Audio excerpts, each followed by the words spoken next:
Bom, boa noite, pessoal. A aula está sendo gravada e será disponibilizada no Moodle assim que o vídeo ficar pronto. Vamos iniciar, como todas as aulas iniciaremos sempre pela chamada. Peço a atenção de todos, se possível abrir o microfone, mas eu estarei de olho no chat, caso você queira falar presente somente pelo chat. Adriel, Presente. Breno,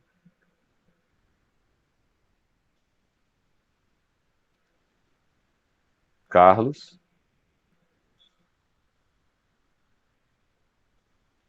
Jean, É o Jean Duarte, professor? só tem ele aqui, Tem dois Jean Jean aí. Carlos Duarte. Então é eu, presente. Ítalo,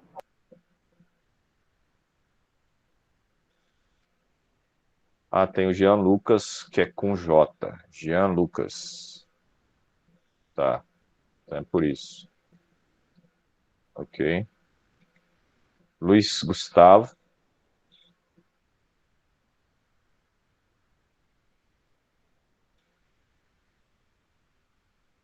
Marçal, Presente, professor. Moisés, Patrick, Presente, professor. Rafael, Presente. Samila, Presente, professor.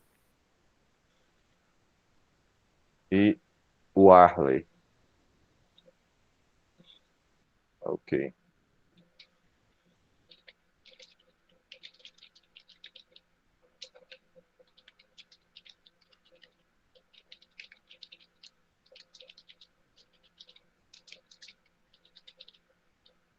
Eu gosto sempre dessa primeira aula, fazer essa aula de apresentação do plano de ensino com todas as regras, tirando todas as dúvidas, para que depois não fique aquele mal entendido de como que vai funcionar, o que que era para fazer, etc.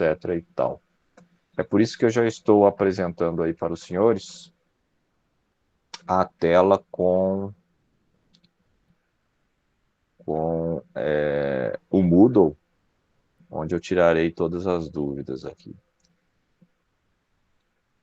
Ok.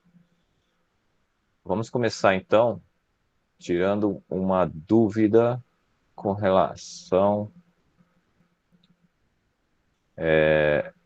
ao plano em si. Então, vou clicar aqui, vou abrir o plano. Teoricamente, todos vocês já fizeram isso, só que talvez não com toda a atenção devida. Então, vamos passar com toda a atenção devida, né? Aqui está a informação dos objetivos, né? Não irei ficar lendo, a leitura fica para casa nas atividades assíncronas, né? Mas o foco será memórias, controladores, um pouco da arquitetura de micro e um pouco de programação de micro. Obviamente, quando se fala em arquitetura de micro, fala também um pouco de placa, ou seja, saber interpretar, desenhar uma placa pronta. Não vou exigir que vocês saibam fazer a sua própria placa, mas interpretar como que está um esquemático vai fazer parte das necessidades de vocês. A aula de hoje está aqui na apresentação, tá? No dia de hoje, sempre com 1 hora a aula, e aqui eu gosto de comentar que ao longo de novembro fizemos algumas reuniões. Nessas reuniões, nós do Departamento 4 sugerimos à PROEM que alterasse a resolução do IFG de aulas de até 60 minutos para aulas de 45 a 90 minutos. Fomos negados sem nenhuma justificativa aparente, pelo menos não recebi uma resposta de justificativa, mas disseram simplesmente que não. Então, as aulas durarão de 0 minutos até 60 minutos, conforme a resolução antiga. E ninguém pode reclamar se a aula for muito rápida. Era uma coisa que, inclusive, eu que questionei. Tinha que ter um horário mínimo para que nenhum professor, sem querer, desse uma aula de 5 minutos e todas as atividades ficassem para casa. Então, as nossas aulas continuarão com um limite de 60 minutos. Começando, então, conforme está aqui embaixo, que alguns falaram que não está escrito, às 19h30, né, nestes dias, tá? Nestes dias. Chama atenção, que eu não sei o que nós faremos, que tem um sábado agendado. E eu acredito que o sábado não deveria ser às 19h30. Mas ele também não pode ser às 7 da manhã, porque eu já tenho uma aula agendada para 7 da manhã. Então, muito provavelmente, aqui na aula de teclado matricial, nós venhamos a ter uma atividade assíncrona, tá? Por quê? Porque eu não entendi ainda como que eles conseguiram colocar na agenda um sábado, sendo que nós temos vários cursos e chocou o horário, tá? O mesmo professor não pode dar aulas diferentes no mesmo horário. Então, provavelmente não haverá essa aula no sábado. Alguma pergunta até aqui? Não? Tá tranquilo? Muito bem, então, o que nós iremos fazer? Nós vamos revisar a numeração, que nós vamos usar muito, contagem binária. Então, a tarefa de casa daqui até a semana que vem é fazer um trabalho com relação à contagem binária com palavras de até 8 bits. Levanta a mão aí quem não entendeu o que é para fazer, porque aí eu explico em outras palavras, senão já anota a tarefa de casa. E todo mundo entendeu. Muito bem.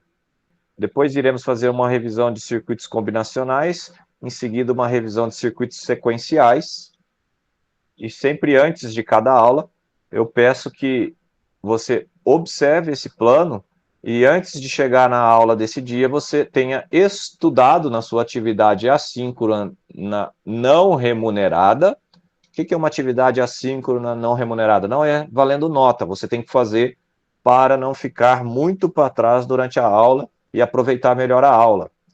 Então, na sua atividade síncrona de casa, que não vai valer nota, você vai estudar, já está programado todas essas atividades assíncronas. Daqui para a semana que vem, você vai estudar o que nós vamos ver na aula que vem. Você vai estudar o que vamos ver na aula da outra semana, também entre o dia 11 e o dia 18. O dia que os senhores escolherem pode ser o dia que melhor convier. Quer fazer no sábado, quer fazer no domingo, ou quer fazer na própria sexta-feira, nos horários da aula. Tanto faz para nós. Depois iremos finalmente entrar no conteúdo dessa disciplina, memórias. Aqui nós vamos fazer uma atividade já remunerada, ou seja, valendo nota. Eu vou exigir um trabalho de memórias valendo nota, vou exigir um trabalho desse valendo nota, porque agora nós entramos no nosso conteúdo, tá? E assim por diante. Então, todas as atividades assíncronas que estão agendadas aqui são com relação ao conteúdo das aulas, só que nem todas haverá a necessidade de entrega de trabalhos que valerão nota. As que houver necessidade de trabalho valendo nota, estará bem claro isso no Moodle. Uma outra coisa, né? O horário de atendimento para tirar dúvidas. No semestre passado eu tinha um horário de atendimento noturno após o horário de aula e ele não foi muito utilizado. E alguns reclamavam que o horário era muito em cima da aula, não dava tempo de ter dúvidas. Então agora o horário é 7 horas da manhã todas as quartas-feiras, com exceção das quartas-feiras que tivermos feriados ou recesso, tá bom? Para participar desse horário, eu vou pedir que envie um e-mail para este e-mail que está aqui. Então, o e-mail está escrito aqui, e isso aqui está no Moodle. Vai ser muito indelicado da sua parte me perguntar o e-mail que é para enviar. Então, eu espero que essa aula deixe bem claro que qualquer e-mail que for para enviar, o e-mail já está aqui. Então, vai enviar um e-mail para mim agendando um horário. Por exemplo, eu tenho uma dúvida, eu acho que em meia hora eu tiro, então eu quero marcar só para as 8. Então, você já vai agendar às 8 e outro aluno não poderá vir tirar dúvida às 8, porque eu estarei tirando dúvida sua. Então, é um agendamento prévio. Bibliografia, né? Essa é a básica. Esse livro aqui, eu brinco que esse livro do Salvador é a salvação dos alunos que vão aprender sobre o microcontrolador 851, porque ele é escrito em português, ele é escrito em português fácil, e ele tem tudo o que você precisa para entender sobre o 851. Qualquer criança de 14 anos que pega esse livro já sai programando e usando um 8051. É muito bom mesmo. Outro livro excelente e que temos na biblioteca é esse outro aqui. Esse aqui é do Engenheiro Vidal. O Engenheiro Vidal colocou um livro muito prático, muito técnico. Então, o pessoal do curso técnico gosta muito desse livro também. Ele tem menos teoria que o livro anterior, explica menos o 8051 que o livro anterior. Entretanto, ele já chega solando no vamos fazer alguma coisa, e é muito interessante também. Agora, para quem quer conhecer mais máquinas e como funciona o princípio de processadores e etc., tem esse livro aqui, e tem uma apostila que essa apostila aqui é uma sugestão até do professor que dava a disciplina antes de mim, só que eu não sei onde se encontra essa apostila, tá? Não sei onde baixar, onde encontrar. Os elementos digitais, esse complementar aqui, eu trouxe principalmente sobre eletrônica digital, que é o pré-requisito da matéria. Caso você tenha feito eletrônica digital, mas esteja inseguro quanto ao conteúdo, seria interessante dar uma estudada sobre eles. Alguma pergunta? Eu tenho uns PDFs de programação, pode compartilhar conosco. Se quiser enviar para mim, eu coloco no Moodle, não tem problema nenhum, e agradeço bastante, tá? Eu vou deixar daí lá no início também, junto com esse PDF que está aqui. Pode falar, quem iria... Marçal, diga. Essa revisão que você disse que é para entregar, no caso, ela já é para ser entregue no dia 11. Como eu disse, ela não é para ser entregue, ela não vale nota. Ela é para ser feita. Desculpa. Ela é para ser feita sempre antes do dia 11. Se você não estudar nada dessa revisão, você vai ter um aproveitamento ruim da aula, não vai trazer dúvidas, e eu não tenho tempo, né? São até 60 minutos, eu não terei tempo de explanar todo o conteúdo. Então é ideal que você estude antes, venha com as suas dúvidas já na mão. Não, tranquilo. Aprender o que você ainda tem de dúvida. Ok? Beleza. Quando eu falo em codificação aí, aproveitando sua pergunta, Marçal, codificação significa aqueles códigos ASCII, Gray, BCD e etc. Tem que saber codificação, nós vamos usar bastante, tá bom? Beleza. Alguma outra questão aí, não?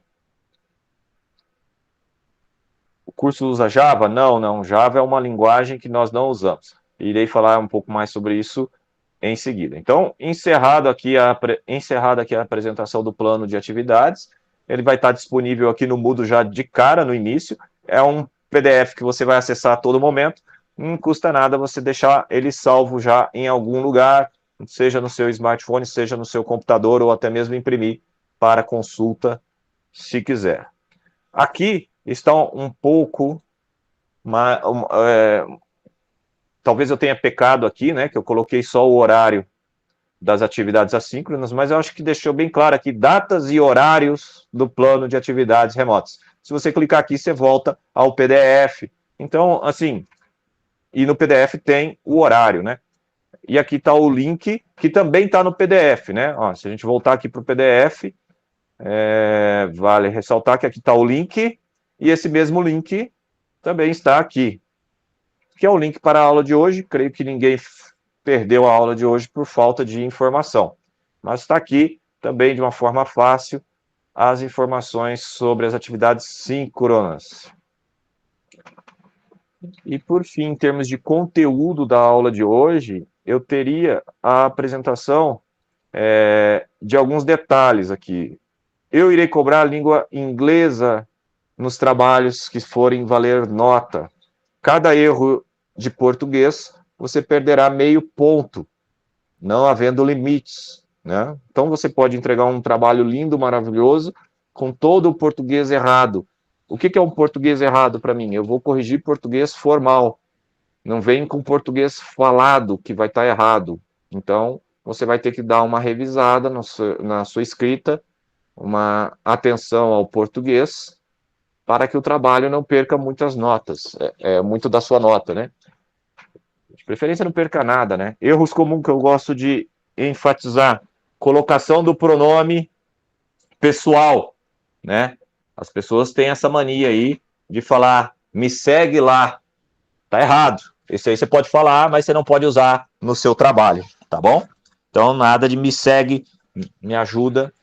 Você só puxa o pronome com algumas palavras-chave do tipo nunca, sempre, que, quando e outras que você pode consultar em qualquer site de português aí. Outro detalhe é a vírgula. A vírgula muda o sentido de uma frase e tem gente separando vírgula com vírgula o sujeito do verbo. Isso aí eu também não vou perdoar, vai ser um erro que vou tirar nota. Outro erro comum é que quando você coloca uma oração subordinada, principalmente a explicativa, e erra a vírgula. A explicativa ela tem que vir entre vírgulas ali, que ela é uma pausa para explicar o que você queria dizer. Então, eu também sou muito rigoroso nisso. Esses são os erros principais, porque é o erro cotidiano da língua falada. Alguns alunos reclamam, falam assim, professor, o senhor está sendo muito rigoroso no português, afinal de contas, o que vale é o conteúdo. Pode ser, para outros professores. Para mim, o que vale é o relatório técnico estar bem escrito. E como as entregas serão todas conforme um relatório técnico já previsto, eu serei exigente a ponto de pedir o português formal. Esse relatório técnico que eu estou deixando de exemplo aqui, se você clicar, ele vai abrir no Overleaf. O que é o Overleaf? Ele é um editor de texto online na nuvem do editor LaTeX, ou LaTeX, mas acho que é LaTeX o correto. Então, do lado de cá está o código, o arquivo. No canto de cá, você encontra os arquivos fontes usados para a geração do seu relatório. E no canto de cá, um PDF que você, clicando aqui, pode fazer o download do seu resultado, ou seja, de como ficou o relatório técnico. Então, eu estou aqui na conclusão e digo a vocês, a conclusão é muito importante. Quando você dá um duplo clique aqui, ele é legal que ele vai lá, ele acha a conclusão do lado de cá, ó, tá? Então, a conclusão aqui, eu não quero aquelas conclusões, conforme previsto, deu tudo certo. Falou, professor. Não, isso aí não é conclusão. Isso aí é palhaçada. O termo técnico é esse, palhaçada, né? Conclusão tem que ter algum valor, ó, e eu quero uma conclusão bastante acadêmica aqui. De que valeu o trabalho? O que você aprendeu? Como você estava antes? Como ficou depois? Quais foram os pontos importantes? Vocês estão anotando, né? Senão vão ter que rever o vídeo. Quais foram os pontos importantes do trabalho? Qual foi a relevância? Foi um trabalho que realmente agregou? Ajudou a fixar o que você precisava? Ou foi um trabalho que só foi um trabalho braçal e que você acha que não vai servir para nada na sua profissão? Então, eu quero esse tipo de feedback para eu melhorar minhas aulas e as minhas solicitações de trabalho. Além do que, eu vou avaliar, conforme a sua resposta, o quanto você se empenhou ao fazer o trabalho, porque muitos trabalhos, não desta sala, mas alguns alunos de outras salas fazem isso. Eles copiam trabalhos prontos da internet e nem para comentar servem. Então, eu vou dizer que o conteúdo do trabalho, 50% da nota está na conclusão, ok? 50% da nota, então, do conteúdo do trabalho está na conclusão. Aqui, nesse capítulo de implementação, ele também pode ser chamado de estado da arte. Observe que eu cliquei 2 vezes, ele também achou já aqui no texto o que está acontecendo, e como que foi feito, na verdade, não é o que está acontecendo. Então, o trabalho aqui, ele permite você colocar o que você implementou de prática, se houver uma prática, o que você implementou de ação, se houver uma ação que foi feita por você. Então, o conteúdo prático estará aqui na implementação. Antes disso, tem uma introdução. Nessa introdução, você vai poder trazer alguma informação teórica que seja pré-requisito para o que você está fazendo no seu trabalho. lembrando que esse pré-requisito ele não pode ser um pré-requisito muito básico, ele tem que ser um pré-requisito técnico relacionado. Por exemplo, se você está fazendo um trabalho sobre contagem binária, um pré-requisito básico seria você falar sobre a contagem decimal. Não tenho que explicar a origem da contagem decimal nem nada. Mas já a contagem binária seria um pré-requisito técnico que seria interessante para depois falar de codificação, né, que é o assunto da próxima aula. Isso seria um exemplo aí de você trazer algumas informações básicas. Outra coisa que eu fiz aqui, dei um duplo clique aqui, ele abriu o arquivo controle.txt e mostra como que você pode fazer um diagrama. Aqui é um diagrama de controle, mas ele poderia ser um diagrama de blocos de qualquer outro assunto, poderia ser um organograma de empresa.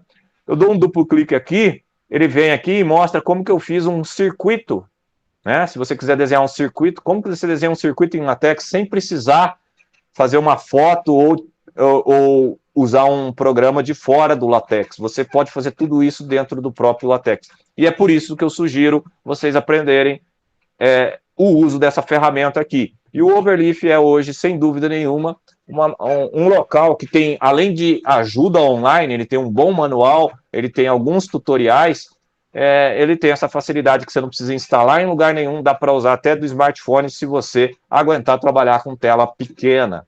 Então, alguém tem alguma pergunta aí sobre o relatório técnico? Seria bom fazer agora.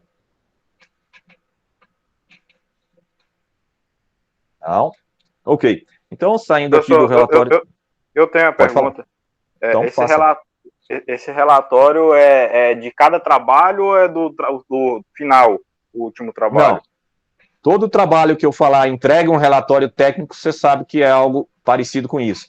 Uma dúvida que todo mundo tem e que ninguém aí perguntou é: professor, posso fazer no Word? Desde que não me entregue em .doc, eu não vou receber, eu só recebo PDF. E desde que tenha essa estrutura. Eu esqueci de mostrar uma parte da estrutura, então eu abri aqui novamente. Qual que é a estrutura? Além da conclusão no final, da implementação no meio, com os resultados, da introdução no início, tem que ter um resumo que fale sobre o seu trabalho e tem que ter uma página, uma capa, apresentando os alunos que estão fazendo juntos e o nome do professor. Anotem aí, anotem aí. Se você fizer um trabalho em equipe, a conclusão é individual. Cada um vai escrever algo do tipo assim na conclusão: eu, fulano de tal, concluo que o trabalho serviu para isso, atrapalhou nisso, ajudou naquilo, foi bom para aquele, tá bom? E a parte da conclusão, que é metade do conteúdo do trabalho, eu vou dar uma nota individual pela sua conclusão. Não escreveu a conclusão individual, escreveu só uma e o trabalho foi feito por 2 pessoas, cada um receberá metade da nota, tá ok? Dúvidas só na hora de fazer, é verdade, por isso vai ter o plantão de dúvidas também, tá? Ficou claro aí o layout que eu quero ver? E se houver código-fonte, se houver desenho, se houver algo a mais, você vai colocar aqui no final, no apêndice. E aqui no apêndice, o LaTeX também dá um banho. Olha só como fica um código-fonte no LaTeX, que coisa mais linda, ok?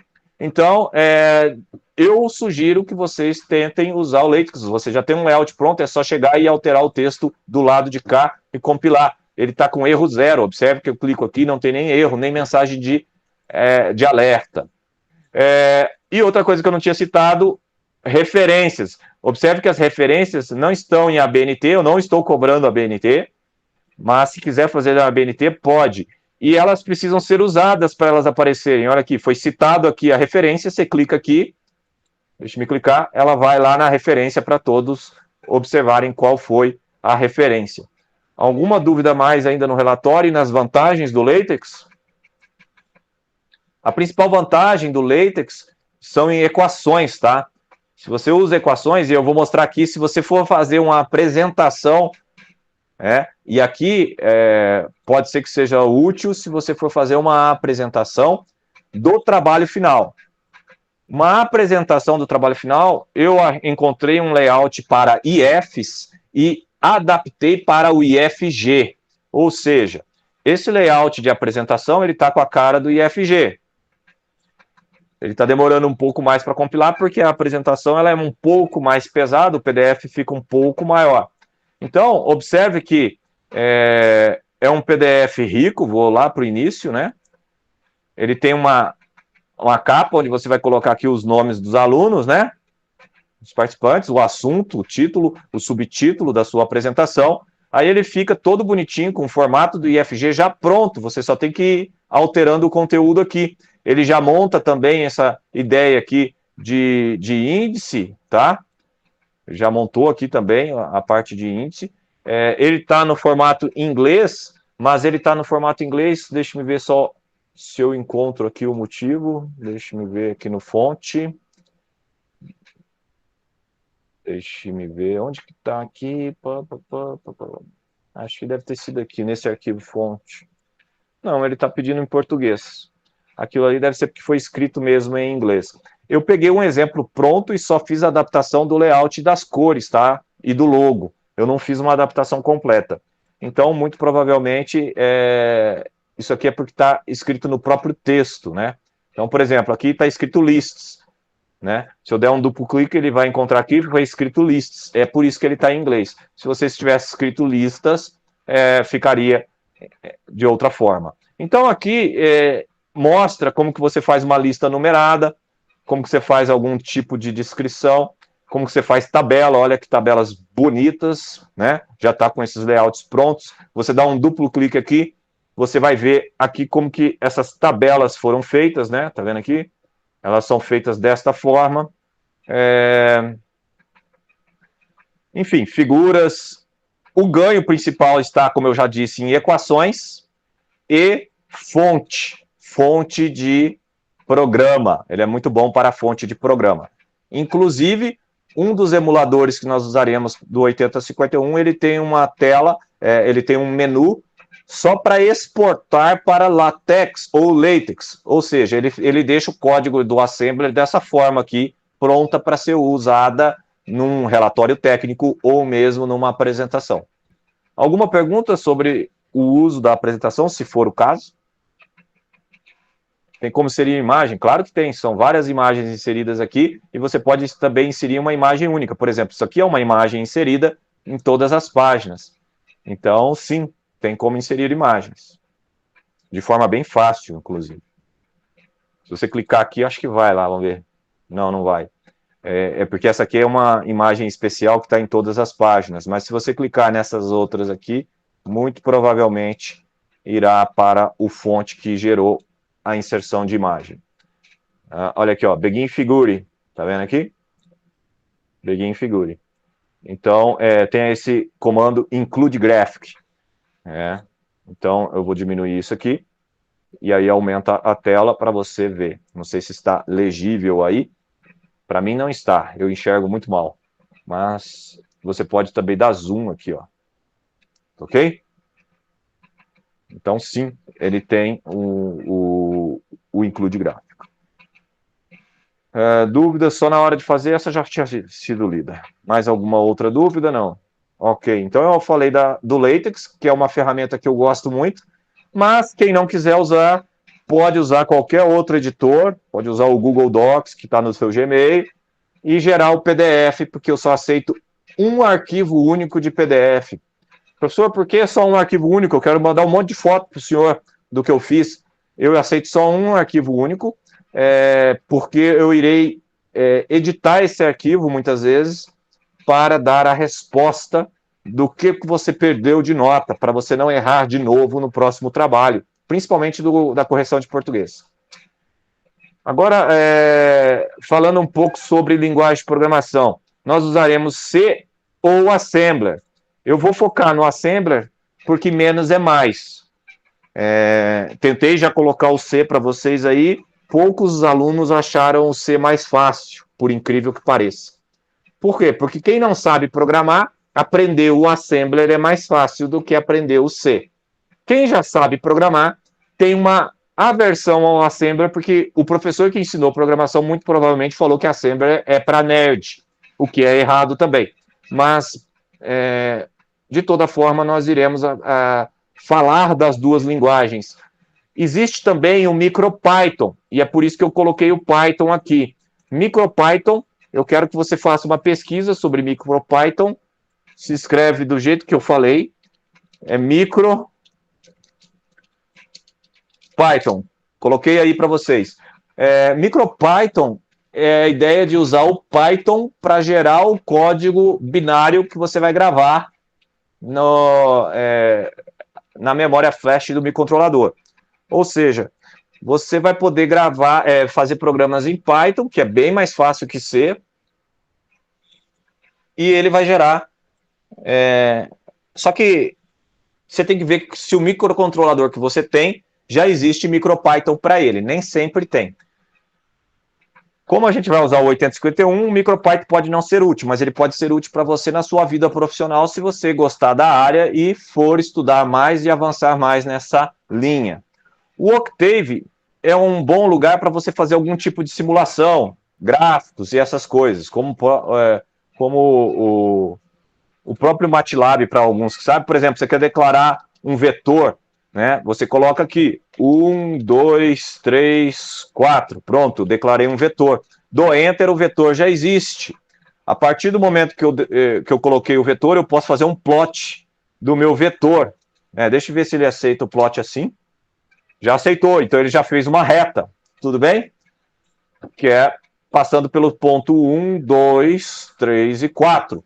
Então, você pode usar o Octave sem instalar também esse Octave online, usando o link que eu deixei lá no Moodle, para você poder ter algum trabalho, se você quiser fazer alguma forma de onda, alguma senoide de onda do sistema. Se quiser trabalhar, por exemplo, com um X10, deixa eu colocar aí X10, cadê o meu mouse? Perdi o mouse, aqui ó, X10. X10 é um protocolo de comunicação através da rede elétrica. E se você se interessar por PIC, você vai procurar na internet PIC X10 Application Note. O inglês será necessário. Application Note PIC X10, você vai encontrar tanto o hardware quanto o assembler do hardware pronto para fazer automação residencial, por exemplo, através da rede elétrica, sem passar um fio, sem fazer via Wi-Fi. É muito interessante para quem gosta de fazer um dinheiro aí no final de semana com automação, tá bom? Então fica a dica aí. Mais perguntas? Nada? Pois bem, então agora para concluir, eu vou mostrar para vocês aqui vocês mesmos. Aqui no Participantes, vocês estão aqui e o e-mail de vocês aparecem aqui, ok? Aqueles que colocaram o e-mail do Gmail, eu já dei permissão para a sala. Aqueles que não colocaram o e-mail do Gmail, que deixaram o acadêmico, eu quero aqui uma confirmação de que vocês vão acessar o Google Meet com o e-mail tal. Então, aqueles que precisaram pedir permissão para entrar na sala de aula agora, por favor, digite o e-mail aí no chat para eu copiar e dar autorização para a sala, o e-mail que você usou para logar na conta do Google e entrar na sala. Eu quero agora dar autorização prévia para todas as aulas do semestre. Só aqueles que ao tentar entrar tiveram que esperar pela minha autorização. Ok, aqui um e-mail, primeiro e-mail, o mais corajoso. Sempre tem o mais corajoso, os outros ficam com vergonha. Próximo. Só ele? Tem mais um aqui. Ok, mais um. Mais um, achei aqui. Já estou copiando e colando diretamente lá na agenda do Google, que vai dar acesso à nossa sala virtual. Você pode até receber um e-mail do Google depois, querendo confirmar que você vai estar presente em todas as nossas reuniões. Você pode confirmar, não tem sentido negar, mas também não precisa nem fazer a confirmação e nem a negação, porque você é obrigado a vir para as aulas. Muito bem, então esses 4 aí, a partir de agora, eles já têm também acesso, desde que... tem mais um ali. Sempre tem mais um no final, quando a gente acha que já acabou. Ok. Pronto. A partir da semana que vem, vocês vão entrar com essas contas aí e, teoricamente, vai dar tudo certo. Se não der certo, é só mandar um e-mail para mim. Não me pergunte qual e-mail, que eu não vou mais falar, tá? É um segredo. Mas é só mandar um e-mail para mim que eu irei adicioná-los sem problema algum. Muito bem. O que eu tinha para falar era isso, né? Era uma fala curta, uma apresentação rápida. E como houve pouca dúvida, pouca participação, também não ajudou muito. Eu vou agora só comentar mais um detalhe que ninguém reclamou. No relatório técnico que eu falei que se você não... que cada erro de português você perde meio ponto até zerar, eu fui rigoroso demais, eu não vou zerar. Vai ter uma divisão de trabalho e cada trabalho eu posso mudar essa divisão. Mas, a priori, eu terei 3 pontos de português, 3 pontos de conteúdo de implementação, ou seja, da relevância do trabalho, e 4 pontos da conclusão, tá bom? Então, se você tiver o português mais horrível do mundo, você já vai ter a nota máxima de 7, capricha nas outras coisas, ok? Ou então, comece a estudar um pouquinho de português também aí, para melhorar a sua escrita. Os trabalhos serão normalmente em equipes de 2 a 3 pessoas. Somente de 2 a 3 pessoas. Não aceitarei 4 pessoas. Serão de 2 a 3. O motivo de 3 pessoas é que pode ter um número ímpar de pessoas interessadas em fazer o trabalho. E aí, para a pessoa não fazer sozinha, eu vou aceitar 3. Então, teoricamente, só deve ter uma turma, um grupo com 3. O ideal é vocês fazerem sempre em duplas. O 3 é a exceção. Mais alguma pergunta? Não? Professor, por favor. Não entendi, desculpa. Se por acaso a pessoa quiser fazer individual, pode, né? Infelizmente pode.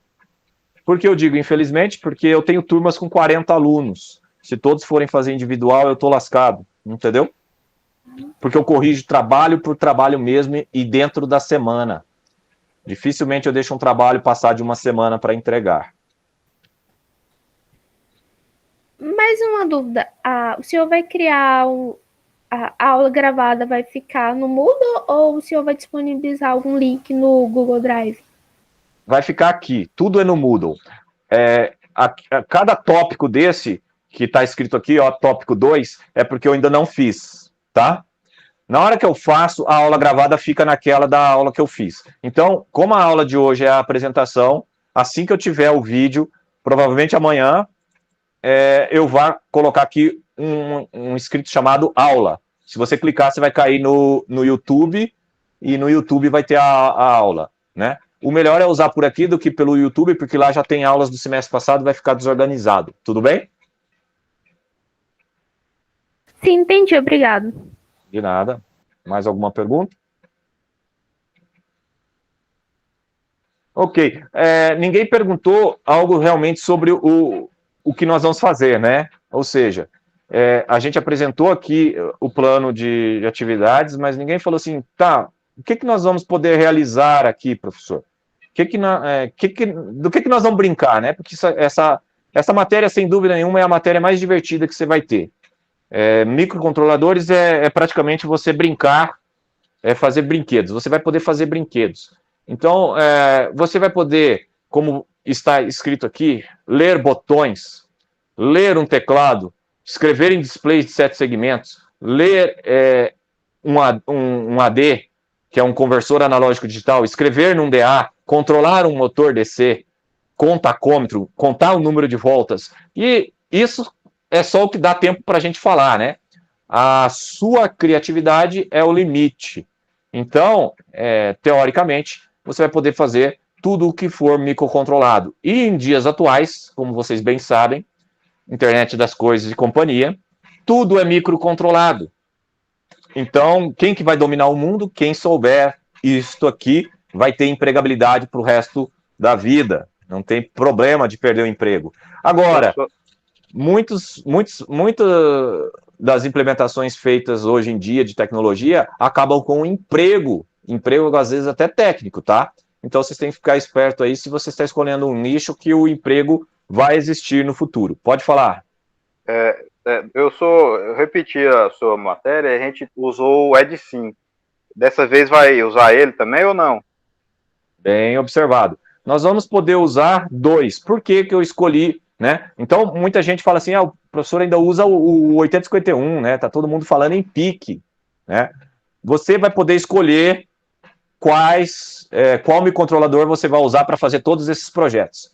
Eu, professor, irei adotar o 8051 e o motivo estarei explicando agora. O motivo de eu adotar o 8051 é muito simples.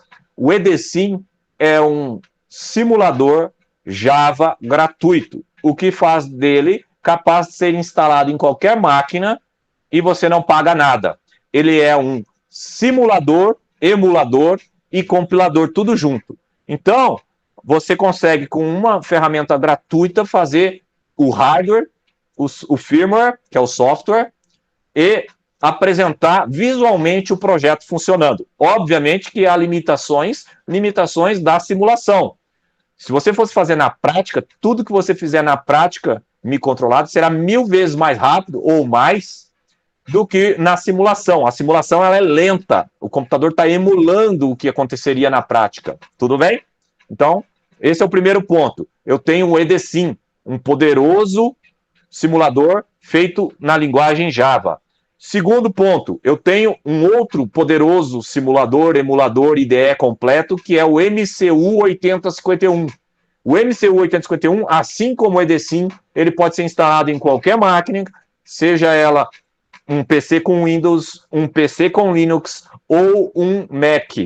Em todas essas, você pode instalar o MCU, ele é gratuito, e ele também compila e ele também tem hardware que simula um teclado, um LED, um botão, um display, etc. e tal. Então, se você pegar qualquer outro desse, você teria que usar o Proteus mais um compilador.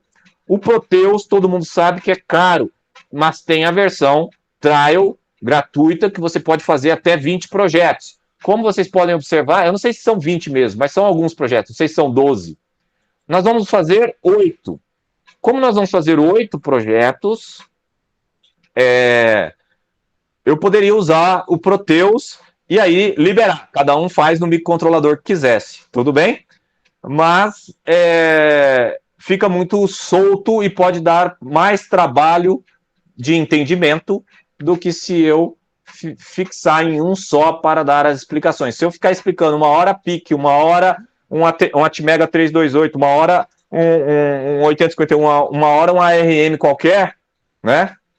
Eu posso ter alguma dificuldade. Então, o motivo de eu fixar no 8051 primeiro, ele é velho, mas ele não é obsoleto. Ele tem um 8051 com memória flash atual e que dá conta de resolver problemas atuais, ele tem comunicação serial, ele tem tudo que a gente precisa. Então, ele é velho sim, mas ele não é obsoleto, ele não precisa ser jogado no lixo. Além do que, ele é muito robusto e ele tem muitos pinos de I/O. Você tem o 8051 aí com 4 portas, são 32 pinos de I/O. É muito bom. E, por último, né? Se você quiser implementar com outro microcontrolador, você poderá sim tirar dúvidas comigo. Dependendo do microcontrolador, eu tenho experiência com PIC, eu tenho experiência com 8051, eu tenho experiência com Atetine, mas eu não tenho experiência com os Atmega maiores, em termos de assembler e hardware. Entretanto, eu não tenho problema com o datasheet. Você traz o datasheet da sua dúvida, que nós leremos juntos e eu resolverei o problema para você também.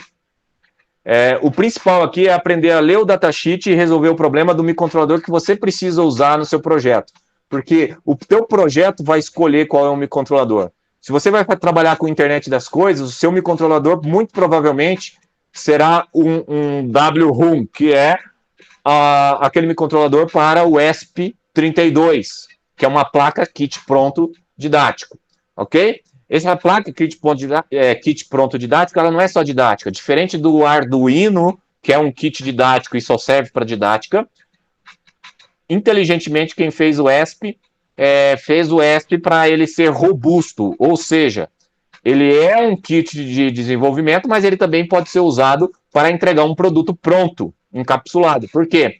Aqui em casa mesmo, eu tenho ele na automação, eu tenho automação de mais ou menos uns 10 pontos de iluminação, e já tem há mais de 2 anos, e apenas um desses pontos queimou.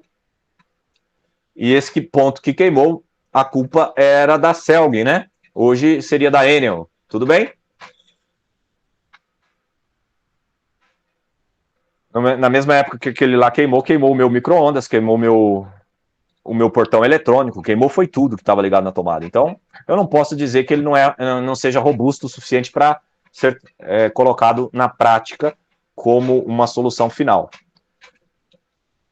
Além do que, ele é muito barato, né? E ele é bem fora do microcontrolador que nós vamos estudar. Ele é um microcontrolador de 32 bits, a programação dele tem que ser em C, não tem sentido programar um computador de 16, 32 bits em Assembler, a não ser que você queira mesmo, ou você precise de um alto desempenho. Então, você vai programá-lo na própria plataforma do Arduino, instalando alguns drives, e ele tem a outra vantagem, é que ele tem dual core, pensa. Ele é um microcontrolador que aceita programação paralela. Ele vai ter um core para trabalhar com a comunicação e um core para trabalhar como microcontrolador do local, ou seja, acionando o local. Então ele tem um para a internet das coisas e um para o local. Então ele não precisa esperar uma comunicação para ir atuar. Ele pode ir atuando enquanto a comunicação está sendo feita, porque ele é dual core. Então, o ESP32 é um microcontrolador muito bem-vindo a ser estudado, sim. Mais alguma dúvida, pergunta?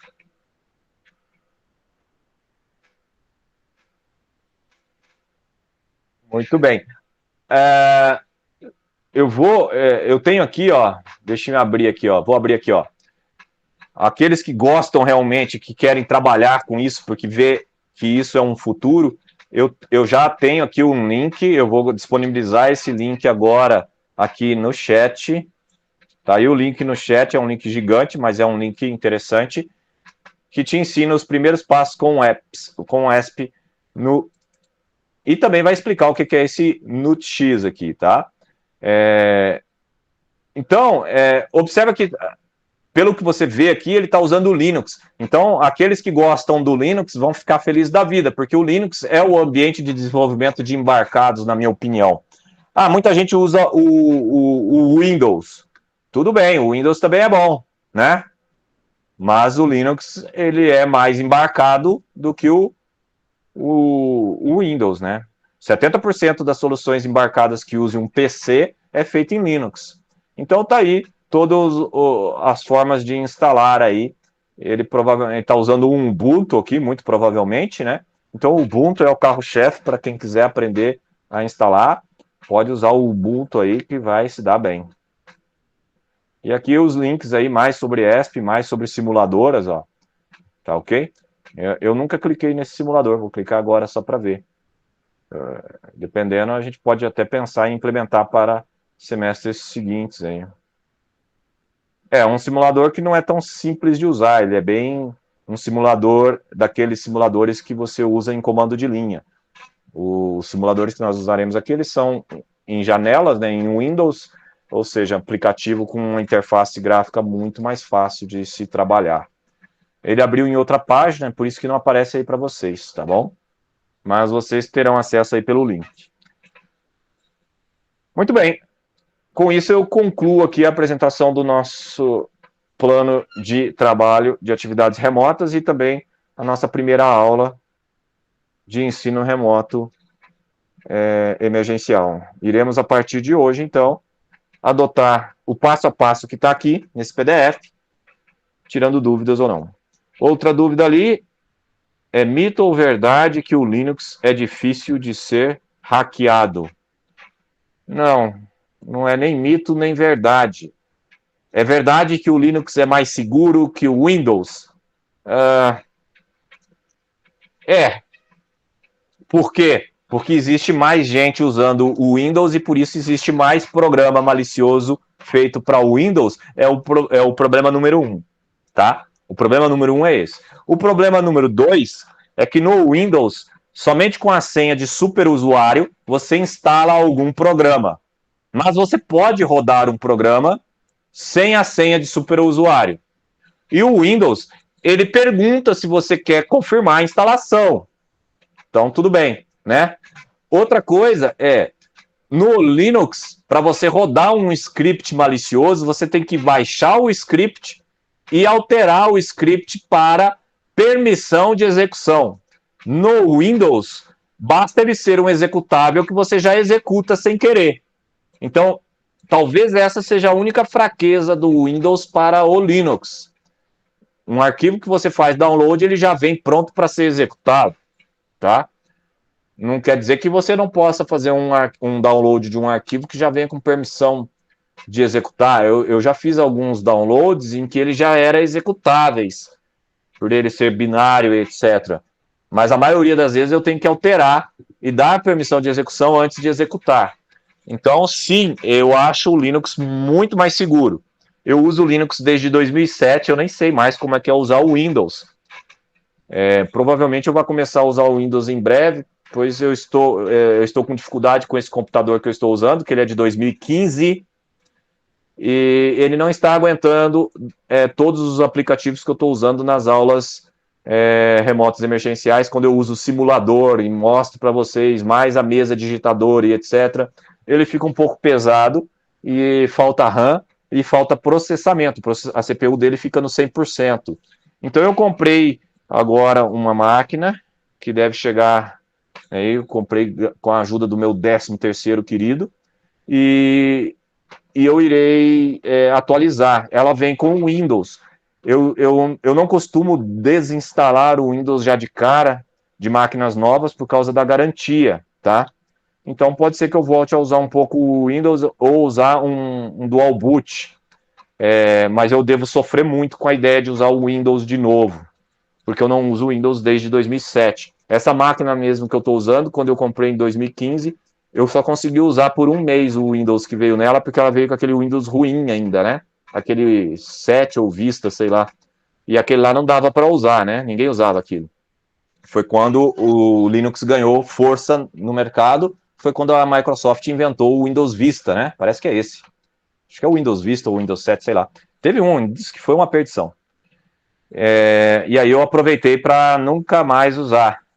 Mas eu vou fazer o quê? Eu vou fazer a instalação de um VirtualBox, porque se a minha máquina nova aguentar rodar no VirtualBox, eu devo continuar usando o Linux sem instalar. Se ela não aguentar, eu vou usar, eu vou fazer um dual boot. Aí eu vou ter que apagar uma parte do HD, fazer alguma formatação e etc.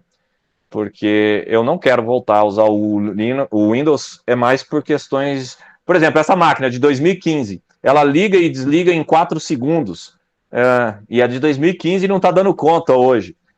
Eu não consigo ver nada assim no Windows. Então, esse é o maior motivo de eu não gostar do Windows, a velocidade e o desempenho. Sim, ela está com SSD. Foi a primeira coisa que eu fiz quando eu a comprei, foi trocar o HD por SSD. Não tem sentido não ter um SSD hoje em dia, até pelo custo-benefício. E quando nós estudarmos em memória, você vai descobrir que o custo-benefício já vale a pena você comprar um AM2, né? Que é muito mais rápido de novo, né? O SSD faz a sua máquina ficar até 10 vezes mais rápida do que com um HD convencional. Muito bem, você tem aí um de 240. Não precisa mais de 240, não. Se você precisa de mais, você coloca num HD externo ou até mesmo num HD interno, porque não tem sentido você ter uma máquina com tanto memória, a não ser que você fique gravando vídeo. A próxima aula tem projeto para fazer? Não. A próxima aula ainda é revisão de digitais que nós vamos usar. A próxima aula você vai estudar para vir e tirar suas dúvidas, e eu vou tirar dúvidas sobre operações aritméticas e codificações. As dúvidas serão essas: contagem, adição, subtração, multiplicação, divisão, números com vírgula, números negativos, para você entender a representação do binário, a representação dos números em binário num sistema microcontrolado, microprocessado. Mais alguma pergunta? Então, primeiro nós vamos fazer umas revisões aí, que eu vou ver se vocês estão sabendo o que eu espero que vocês saibam mesmo de digitais. E depois nós vamos entrar com Sola em microcontrolador. Bom, agradeço aí a participação de todos. Vou cancelar a gravação antes que o meu prazo de 60 minutos seja ultrapassado. Nós pedimos, né, como eu falei, nós pedimos até 90 minutos de aula, mas não conseguimos lá. Quem sabe no semestre que vem a gente ganha isso, se continuar com aulas remotas. Não sei se continua também.